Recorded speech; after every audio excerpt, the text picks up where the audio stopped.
ام شتا بيسيشا ام هل مدقوران وامانه اما بران من بيم وتن لقضيه حما صالح استاش بيتان الله لقضيه هل مدقوران رحمتي الله تعالى بي مسلمان توزي تشاو كلا وبن اصلا ما تن بازاري امانه جرم كان يعني كابرا حتى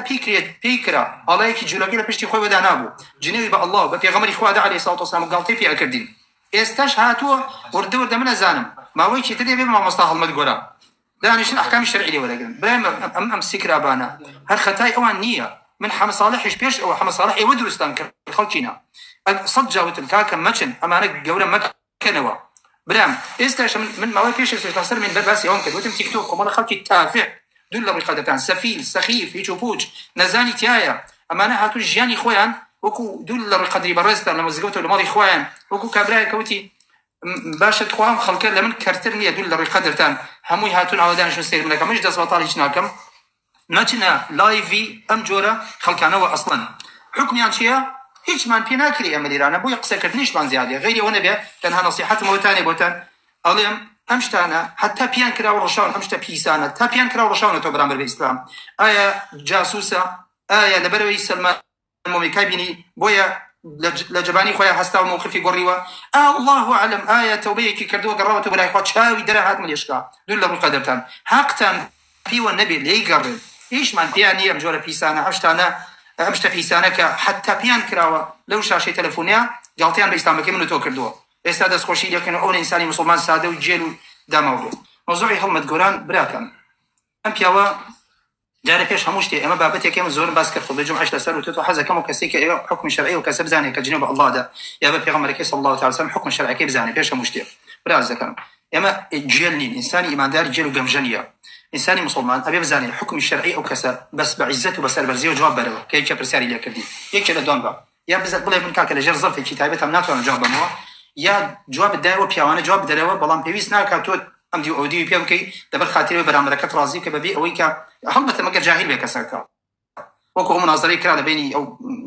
بياو او برازكه دول وطن حمص صالحك حمص صالح برونا اشكرا برسالي لك برام جوابي نعدايا والحاصل براكان بالنسبه كسير كجنوب رب العالمين يا بابي غمر صلى الله تعالى عليه وسلم حكم لغوي الشرع بخلاف باجماع اهل علم حكمي كشتنا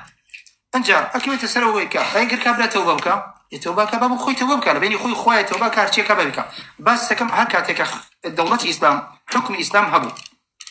هيك مجالي يعني اجل توبي شكر ايوا هرسيري كان لحد كان اسلام بس كم بقول مره قال كسر ذكر دعاء هات راي قاضي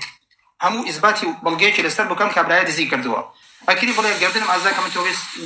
نصوحهم كردوا بدن بيت دوارينا كم قاضي في بقول باش برو ما دام توبت كردوا يتمن حكم شرعي لسر تطبيق ما كم دستنا برموشتي وابيت اما قالت كردنا باحكام الشرعيه كان شجع بس اعوذ بالله جنودان الله وبيغمر خالق صلى الله تعالى عليه وسلم هيك مجالك ثانيه بلام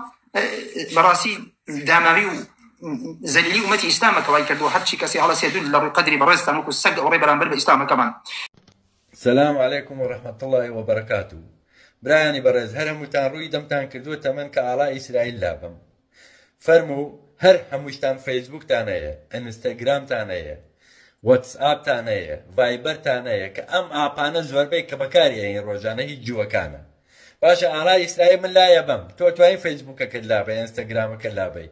بلام تو سيري قال چونك وايلي هاتو خريكا أما لا دروزنا چواشا كارانا لباتي ايوا بيركنو لباتي ايوا برياردن بويا نابي رقيان بيبدن كاتك بيت تو چواشا بكا همو ما نزانين فيسبوك و انستغرام و زوربي آپاکانی جوکانه هر کلیکی پاره چه تناوانه بو چی خوی فيسبوك بكارينا بخلق الله على إسرائيل هالمكة. والسلام عليكم ورحمة الله وبركاته.